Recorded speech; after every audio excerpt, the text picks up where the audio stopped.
না আমি আমার তরফ থেকে তোরে খাওয়া দিলাম। এই চাচা এদিকে আয়।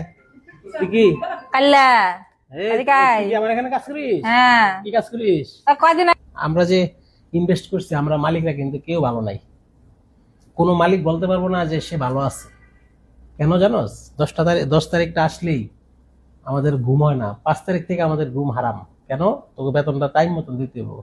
আমার যেমন বাল বাচ্চা, আমার যেমন সংসার আছে, ঠিক তোরও তো বাল বাচ্চা সংসার আছে, মা আছে, বোন আছে, একটা ভাই লেখাপড়া করে, হ্যাঁ, বাপে অসুস্থ বা বৃদ্ধ মানুষ, চিকিৎসার টাকা, মুদিবাজারের টাকা, হ্যাঁ, বাসা ভাড়া, ঠিক না ভাই? ঠিক, একদম সত্য কথা, যেটা সত্যি কথা, হাসার কিছু নাই। এই যে আজকে মনে কর তোর ঈদের আগে তো বকছিলাম না, যে কোনো একটা ভুলের কারণে।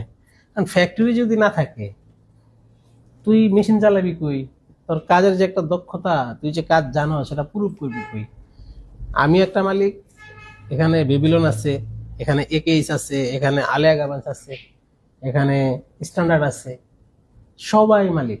কেউ একদিনে বড় হয় নাই, সবাই মনে কর 1 লাইন 2 লাইন থেকে শুরু করছে। আজকে এখানে আসছি আমরা ছোট্ট পরিসরে, এখন আছি রূপকথা, একেবারে ছোট্ট একটা প্রতিষ্ঠান। হ্যাঁ, তো চা এখান থেকে যাবি যে কোনো চাকরি হইব, কিন্তু ওইটাও ফ্যাক্টরি এটাও ফ্যাক্টরি, ওইখানেও তুই মেশিন চালাবি, এখানেও তুই মেশিনই চালাবি, বাবা বুঝছিস নাই? তা আমি তো তোর কোনো ক্ষতি করি নাই। তোরা এখানে চাকরি করস, তোকে 10 জনের শ্রম দিয়া একটা প্রতিষ্ঠান চলে। এই শ্রমের ফাউন্ডারটা আমি। আজকে যদি আমি ফ্যাক্টরি না দিতাম, আমার এখানে 450 লোক না, এই 450 লোকের চিন্তা আমার থাকতো না। আমার একটা পেট, আমার ফ্যামিলি নিয়ে আমি ছোট্ট একটা ব্যবসা করতাম, আমি খাইতাম। এখন আমরা উদ্যোক্তা যারা, আমাদের নেশা হইলো প্রতিষ্ঠান তৈরি করা, আর আমাদের দেশের যে সমস্ত ছেলেপেলে আছে এদেরকে চাকরি দেওয়া। পৃথিবীর সব দেশে আছে যারা উদ্যোক্তা, যারা ফাউন্ডার ব্যবসার, তাদের লোড এক্সট্রা থাকবেই।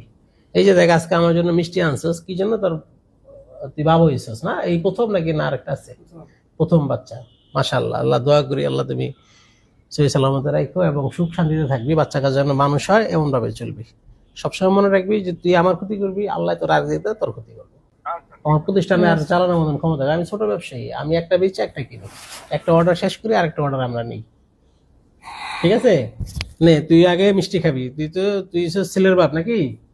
হ্যাঁ, তুই যে ছেলের বাপ, এই যেমন যন্ত্রণা সহ্য করতে হবে, ছোট বাচ্চার যন্ত্রণা, রাত্রে সারাদিন কাজ করবি, হ্যাঁ না এখানে আবার নাই বাড়িতে, ও রাত্রে যন্ত্রণা 3টা সহ্য করবো কি? রাত্রে 3টা পর্যন্ত জাগবি। হ্যাঁ, আমি জায়গা থেকে সারা রাত তোমার কেমন ঘুমাইতে দেই। হ্যাঁ, এরকমই মায়ের লোক, এরকমই। নে বাবা, এটা আমি আমার তরফ থেকে তোরে খাওয়া